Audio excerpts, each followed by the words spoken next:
Hey guys, welcome back to the channel. So today I'm here with Ryan.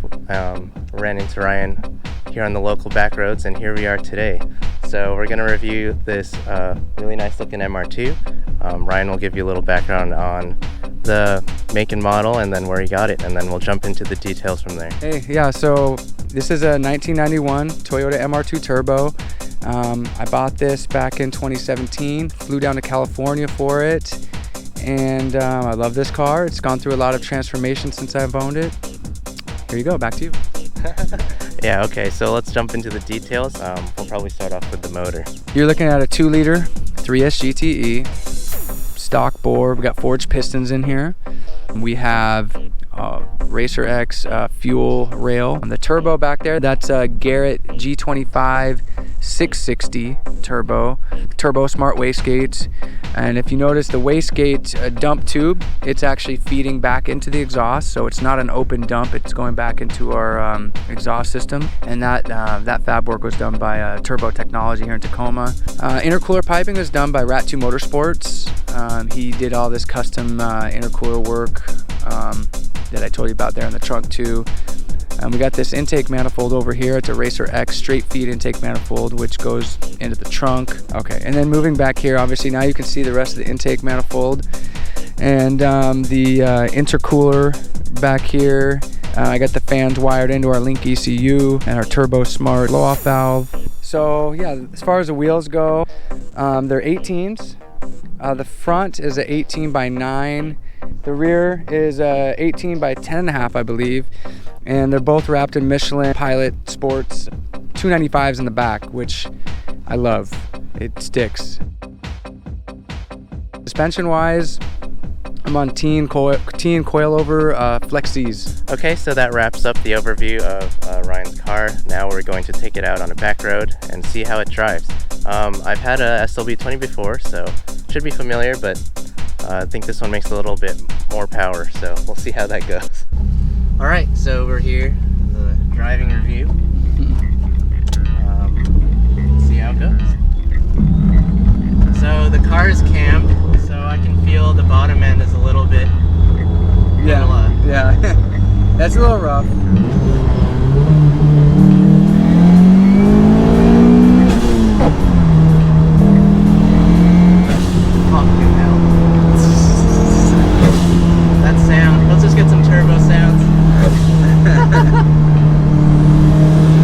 Like you're in Fast and Furious Tokyo Drift. Yeah. That's what every time I drive the car, I just think of that movie. Man. So steering, not as bad as mine. So this is just the stock SW20, right? Yeah, stock power steering. Yeah, when I had mine, it was the biggest gripe of mine that it was slow. This is not as fast as the MRS one and Mike Reed's car or my car, but I still think this is pretty good. It's not as, I think mine was probably really worn out. Did yours have the power steering or no? No. Oh, that's why. They have the bus steering ratio. The non-power steering SW20s have the worst ratio. Yeah. I test drove one, and that's why I went all the way to California to buy this car. Okay. Because the guy, he was selling a non-turbo car with a turbo swap. So that's what mine was. Yes, and it had the terrible steering ratio on it. And it literally, if you want to make a 90-degree turn, you feel like a bus. Like, it felt like a bus. Like, I couldn't do it. I was like, I can't drive this car. Like. Yeah, so that was my biggest gripe. Yep. This actually feels pretty good. Yeah, it's not bad. It's pretty tight, honestly. Yeah.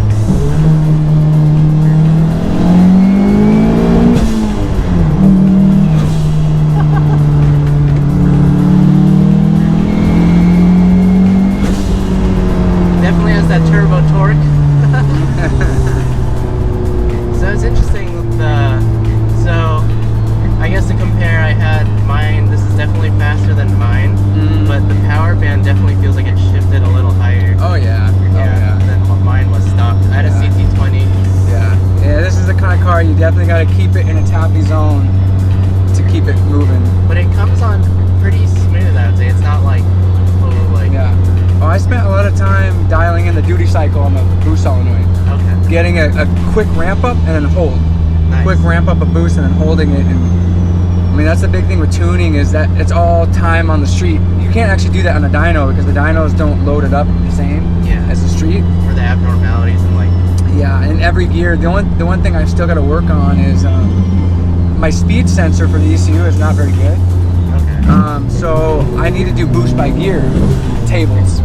Oh, you're because gonna ramp it up as you should? Well, because first gear you could ramp up faster because it's so quick. Yeah. But when you're in fifth gear, if you use the same duty cycles in fifth gear, you will overboost if you use those same duty cycles in first gear. Suspension's not bad. Do you have a custom alignment on it, or is it just like I just basically did pretty standard alignment settings except for the camber. I got about 2 degrees camber in the back, 2.5 degrees of camber in the back, about 3.5 in the front. running camber bolts, or is it like Bolts, yeah. And I got the Wilhelm top hats. Oh, nice, nice. So I've got a little more caster in the front and a little bit better camber angles.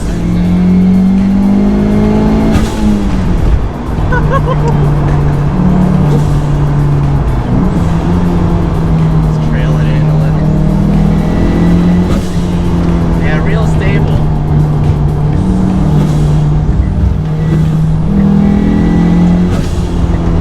Yeah, man, you can take it to the track. We're under the grip limit of the tire, but overall it just feels predictable. Nothing, nothing jarring. No. Not scraping. Yeah. The damping through the corner feels fine. Like, I don't feel like the car's I pretty much got the damper set to full stiff. So, I mean, they're, you know. Are they rebound?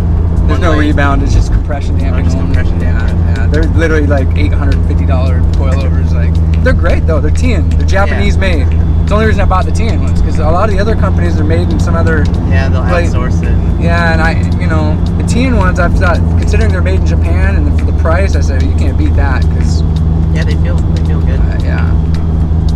What spring rates do you know? They're 4K in the front, 8K in the back. Okay. Yeah, it doesn't feel that stiff. It's not that stiff. Yeah, it's not that stiff. The off throttle turbo is a little violent. It is. Yeah. Yes. That's one thing. So I feel like if I let off in the corner, it might kick out. Yeah, you got to be careful when you let off. You got to let off gentle.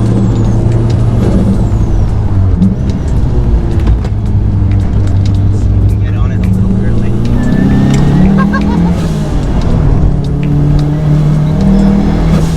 Yeah, the front. Oh, look at that. Yeah.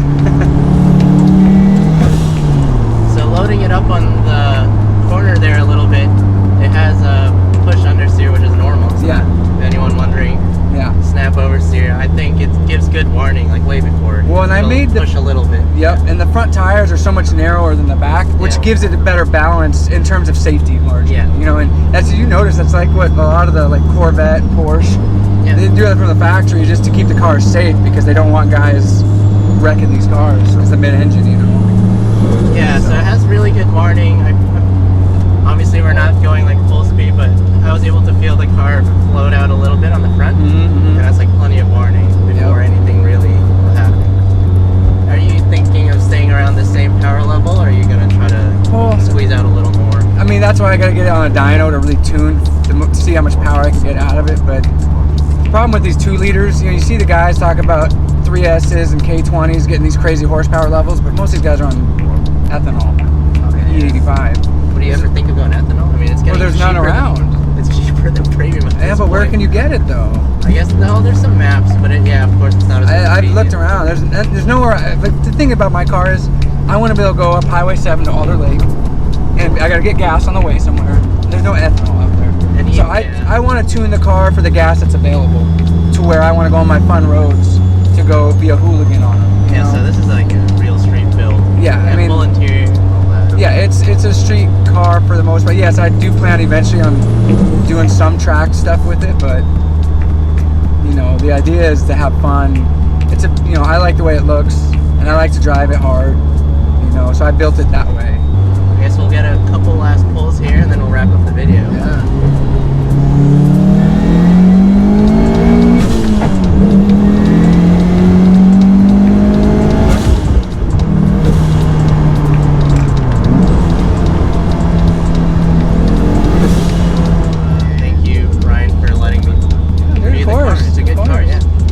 Drive it, man. I've seen your driving videos. I know you're a great driver, so. Yeah, I felt like a really good, well-built car. It's funny that I'm riding in a car that I just ran into on that road before. Anyways, thanks for watching, guys. I hope you guys enjoyed.